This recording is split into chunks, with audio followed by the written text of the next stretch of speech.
สบายดีเนาะมื้อนี้เราจะมาแก้บทโจทย์วิชาเคมีศาสตร์ม.สำหรับนักเรียนตอนต้นตอนปลายสำหรับแต่ละข้อแม่นออกมาจากปึ้มข้อสอบโอลิมปิกและก็มีบางข้อออกมาจากปึ้มคิดไล่เคมีทั่วไปมาเบิ่งข้อที่1ก่อน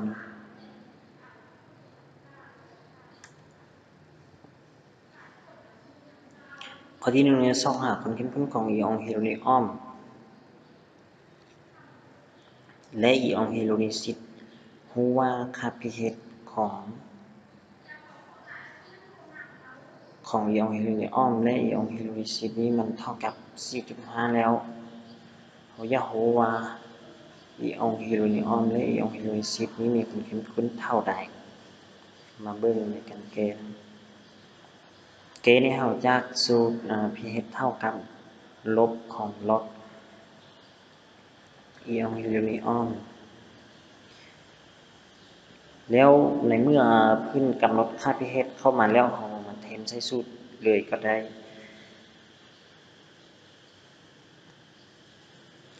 หลังจากนั้นเราต้องมาใช้หลักการบวก1หรือบวก1ลบ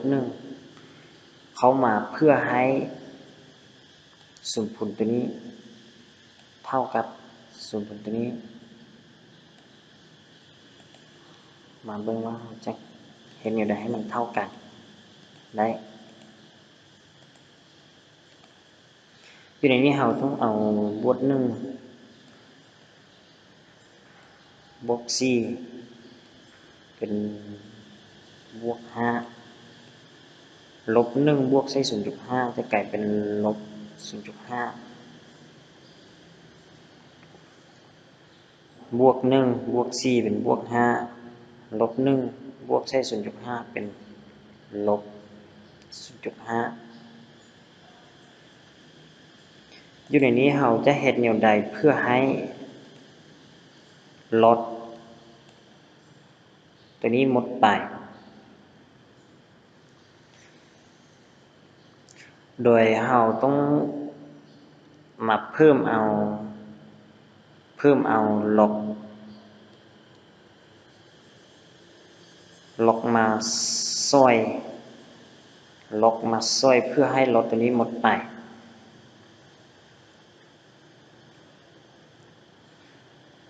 ลดตัวนี้เราจะใช้ลดของA เราอินตามสูตรตัวนี้เนาะลดของ A กำลัง N จะใช้ตามสูตรตัวนี้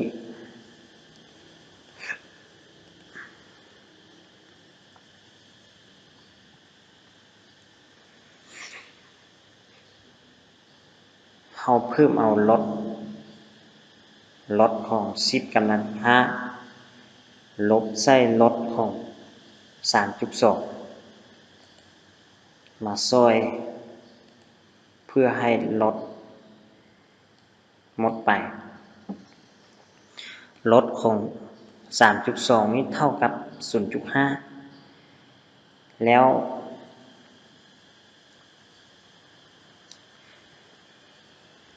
ในเมื่อเราใช้สูตรลดของ a กำลัง n นี่มันจะเท่ากับ n ใช้ลบของ a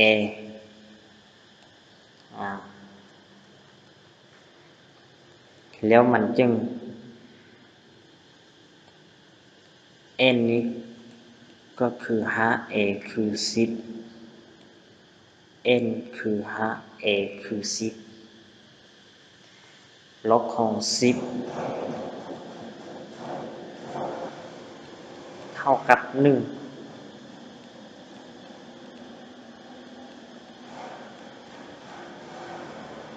ลบของ10นี่มันจะเท่ากับ 1ในเมื่อเรารู้ว่าลบของ10เท่ากับ 1แล้วเราเอา5คูณ1กับเท่า5คือ9แล้วมันจึงได้ตัวนี้แล้วลดของ 3.2 นี้เท่ากับ 0.5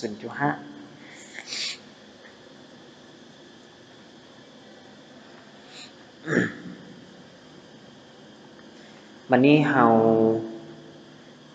มาเบิ่งกันคูณลบ1เข้าทัน2ภาค เฮาคูณลบ1เข้าทั้ง2ภาคเพื่อให้สุผลนี้กลายเป็นบวกเนาะอยู่นี้กลายเป็นบวกอยู่ฝั่งนี้กลายเป็นค่าบวก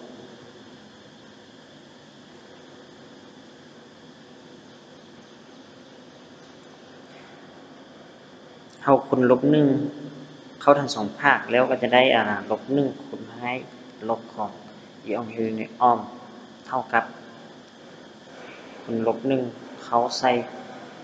ตัวนี้เนาะแล้วคูณลบ1เข้าใส่ตัวนี้แล้วตัวนี้จะกลายเป็นค่าบวกนี่กลายเป็นค่าลบตัวนี้กลายเป็นค่าบวกแบบนี้เนาะในเมื่อเฮาคูณลบ1เข้าไปแล้วตัวนี้จะกลายเป็นค่าบวกแล้วนี้กลายเป็นค่าลบตัวนี้เป็นค่าบวกเพราะว่าเฮาคูณลบ1เข้าไป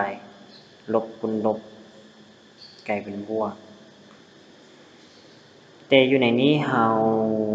ยังมีเครื่องหมายลบติดอยู่นี่เนาะแล้วเฮาก็จะมาเฮาเฮ็ดแนวใดให้บ่มีลบอยู่ต่อหน้าของลดนี้เฮาก็มาอิงตามสูตรตัวเก่านี้ลดของ a เพื่อนไปเนาะเขียนไหมลดของ a ลดของ a กำลัง n แล้วจะเท่า n คูณให้ลบของ a ลบของ a โอเคแล้วแสดงว่าเครื่องหมายลบนี้มันสามารถมาเป็นค่าลบของ5แล้วมันจะเท่ากับลบของอีออนฮิโดรนิออมเท่ากับลดของ10กำลังลบ5บวกใส่ลดของ 3.2 เราสามารถเขียนมาได้อยู่นี้เนาะแล้วบัดนี้เราจะเฮ็ดแนวใดให้ลบตัวนี้กับตัวนี้หมดไปอยู่ในฝากนี้เราเห็นได้ว่านี้เป็นค่าบวก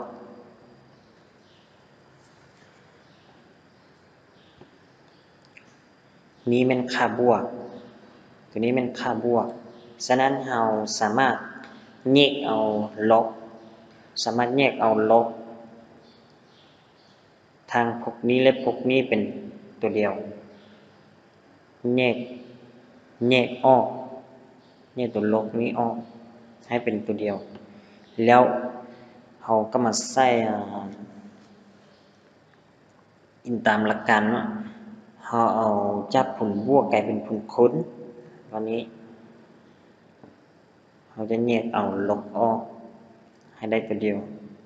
แล้วค่าบวกนี้กลายเป็นจับผลบวกเป็นผลคูณเราจึงได้ 3.2 คูณใส่10กำลังลบ5คูณใส่ลบเพราะว่าเราแยกลบออกเป็นตัวเดียวแล้วมันจะได้เป็นอย่างนี้จับผลบวกเป็นผลคูณ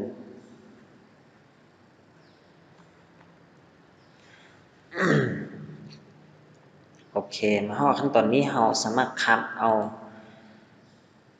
มาฮอดขั้นตอนนี้เราสามารถคัดเอา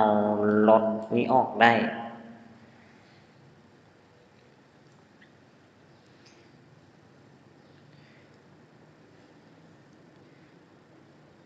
สำหรับนักเรียนเก่งให้เพิ่นเก้มาฮอดนี้เพิ่น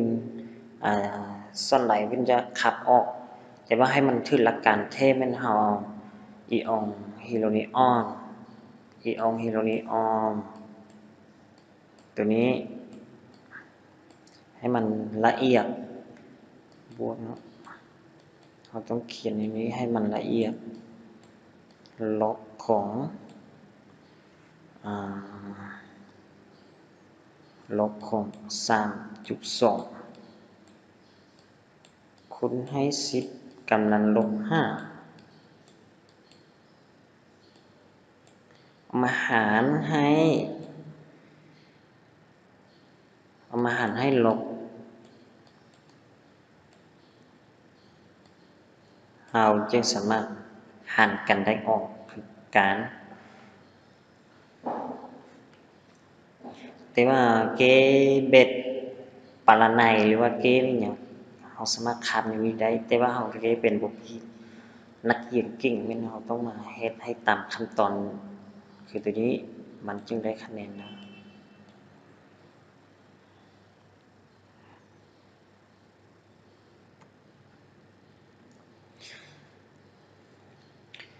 แสดงว่าอีองฮิโลนิออน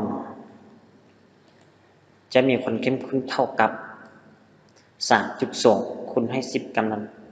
ลบ 5 มูลต่อลิตร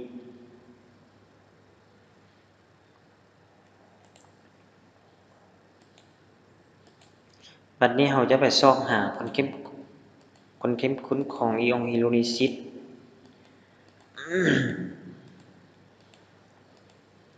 ว่าความเข้มข้นของอีองฮิโลนิซิตจะเท่ากับเท่าใดในเมื่อเรารู้ความเข้มข้นของอีองฮิโลนิออมแล้วเราสามารถไปซอกหาความเข้มข้นของอีองฮิโลนิซิตได้ซอกหาความเข้มข้นของอีองฮิโลนิซิตได้จากมีสูตรเนาะมันก็มีสูตรอีองฮิโลนิออมเท่าคูณให้อีองฮิโลนิซิตเท่ากับ kW ซึ่งว่า kW นี่มันค่าคงที่ของน้ำซึ่งว่าค่าคงที่ของน้ำนี่มันจะเท่ากับ10 กำลังลบ 14แล้วเราตัวที่เราต้องการแม่นอีองฮิโลนิซิตเราก็ถอนเอาอีองฮิโลนิซิตแล้วจะได้ค่าของ kW หารใส่อีองฮิโลนิออน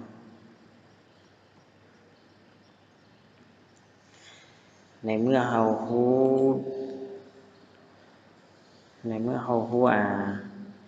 อีองฮิโลนิออนแล้วรู้ kW แล้วเรามาแทนค่าใส่เลยเนาะแล้วมันจะได้เป็น 0.3125 คูณให้10 กำลังลบ 9 มูลต่อลิตรตัวนี้เป็นความเข้มข้นของอีองฮิโลนิซิตสำหรับการแก้ข้อหนึ่งเนี่ยก็หมดเพียงเท่านี้เนาะตามคำถามที่เพิ่งทำมาเราจะไปเบิ่งอยู่โอกาสหน้าเนาะข้อที่2จะมาอธิบายต่อมื้อนี้แม่นอธิบายเพียงเท่านี้ก่อน